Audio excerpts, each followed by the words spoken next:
A teenage girl, part of the banned Hashim clan, feels completely alone. Her husband died a few months ago, but she is now straining in pain.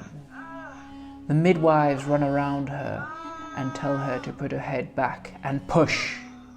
She does as they command.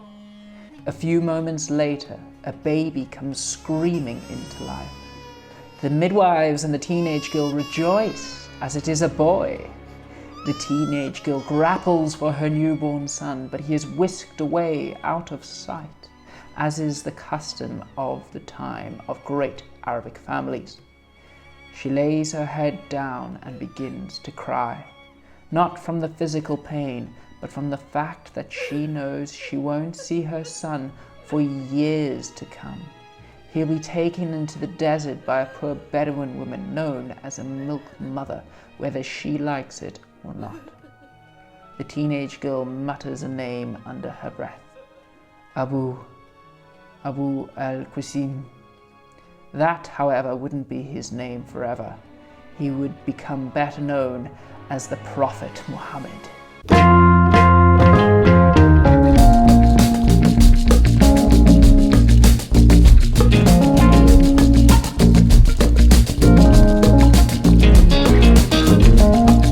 Hello and welcome to the channel. Thank you so much for tuning in. I am the Knight of History, and today we are going to look at a 5-part story that starts off with the birth of Islam and the birth of Prophet Muhammad in Mecca in 570 AD. We're going to focus on the Islamic world in this video, but in the next few videos we're going to dive into the depths of the Crusades and the Crusader states. I hope that you enjoy these videos, so please like, comment and subscribe. Now let's get into it. Hold up, before we get into it, full disclosure, there are some Arabic names that are going to come up throughout this series of these 5 videos, and I'm probably going to mess them up. I will make mistakes, but if I do make a mistake, I really do apologize. I'm not doing it on purpose, but let me know how I can improve that by commenting down below. The religion of Islam began around 610 AD when Muslims believed that the Prophet Muhammad, who was the boy we met being born in this video, he received his first divine revelation from an angel who is also an angel in the Christian books called Gabriel.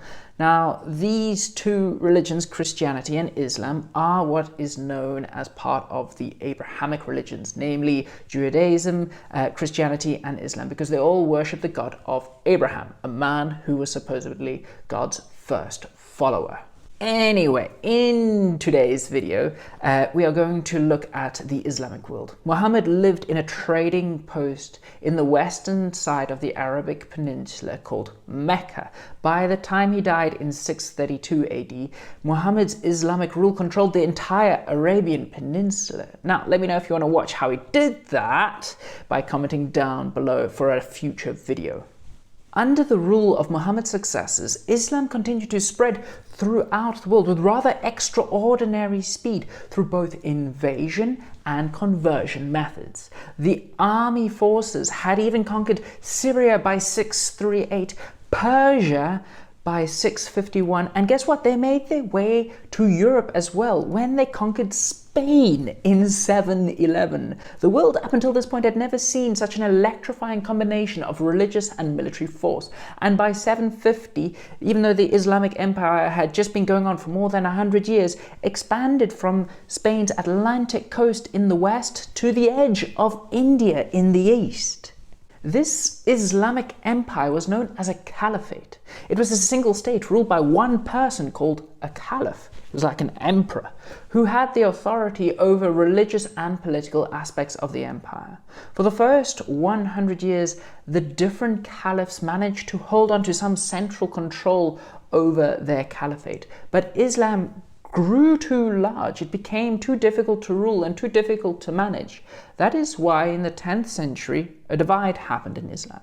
There are now two sects, the Sunni and the Shia Muslims. Now this split in the 10th century can actually be traced back to 661 AD when the 4th Caliphate, Ali bin Abi Talib, the son-in-law of the original Prophet Muhammad. This Ali, however, was assassinated while he was praying in the great mosque Kufa. Ali supporters supported the Shia branch of Islam, and they felt that the Caliphate should be ruled by hereditary rulers, which were passed through the family of Muhammad. However, power passed to a Sunni branch who felt that the Caliph should be a person who deserved to rule, and not just reserved for the direct descendants of the Prophet Muhammad. The Sunni Umayyad Caliphate ruled the Islamic world from the ancient city of Damascus until 750. In that year, 750, this dynasty was replaced by the Abbasid dynasty, who were also Sunni. These Abbasid dynasties moved their capital city from Damascus to Baghdad in Iraq, which was near to the center of the Caliphate, so they could manage and rule their empire with more ease. During the dynasty that was now in Baghdad, the Abbasid Caliphate, a new Shia dynasty formed in Egypt, and they were known as the Fatimids. So let me wrap this all up. Now we have this empire which was unified by religion, breaking up into two sects: the Shia in Egypt and the Sunni in Baghdad. The Shia Fatimids, who were in Egypt, took their name from the daughter of Muhammad, who claimed descent from her.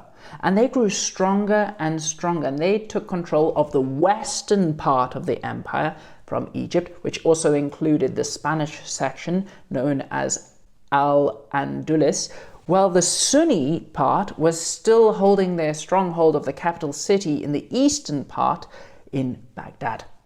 This meant that the Islamic world covered 3 continents at this point, and though the medieval period, whilst Europeans suffered with disease, war and Viking invasions and terrible living conditions, the Islamic empires, this Islamic world, went through a golden age. They gained wealth through trade on what is known as the Silk Road from Asia to Europe.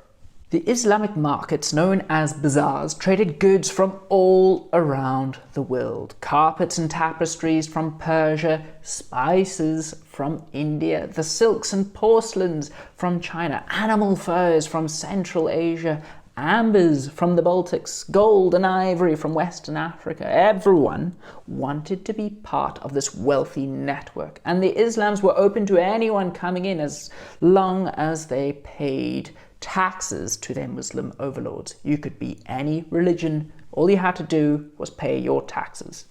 This mixing pot of cultures saw ideas spread, and people quickly realized that they wanted to be educated, and scholars thrived.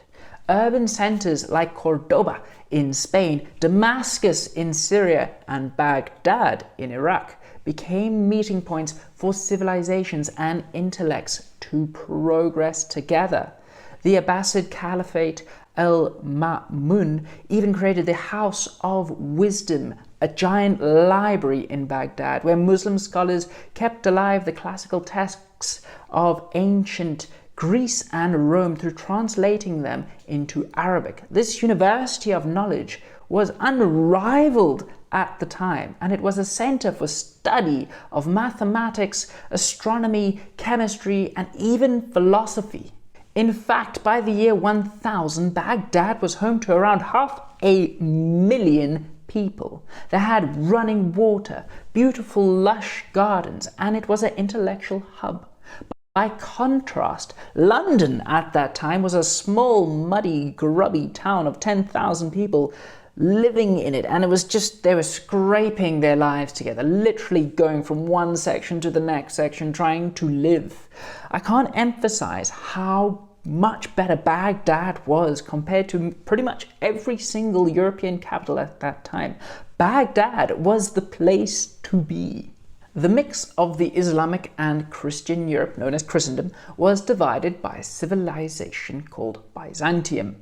You see, by the 4th century, the Roman Empire was pretty much too large to rule, so they split it up into the western part and the eastern part. The western part obviously had Rome as their capital city, and the eastern part had Byzantium, which was in Greece, as their capital city. By 476 AD, the western part of the Roman Empire had completely fallen.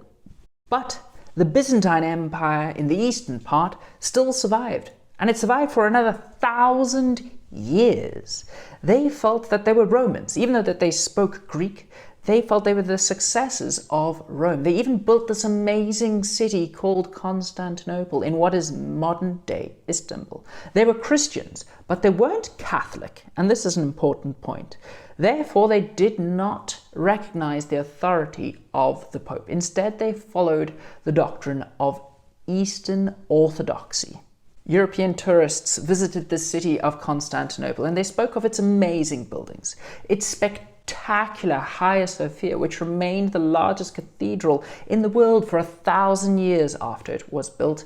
I've even done a video on the building, the Hagia Sophia. If you want to go and watch it, find it in the description down below. Anyway, by the time the French Crusader knight Godfrey laid his eyes on the city during the Fourth Crusade, he was recorded in saying that he never thought there could be such a rich and powerful place on earth. Now, this is exactly what I'm getting at here. Between Christendom and the Islamic world, there was this jewel of a city. But more importantly, just beneath the edge of Christendom, inside the Islamic world, there were many more cities which weren't just good for trade, but they were part of the Holy Land, where Jerusalem was, where Christians believed that Jesus Christ had been buried and resurrected. Muslims believed it was where the Prophet Muhammad had ascended into heaven, and Jews felt it was the last part of King Solomon's temple.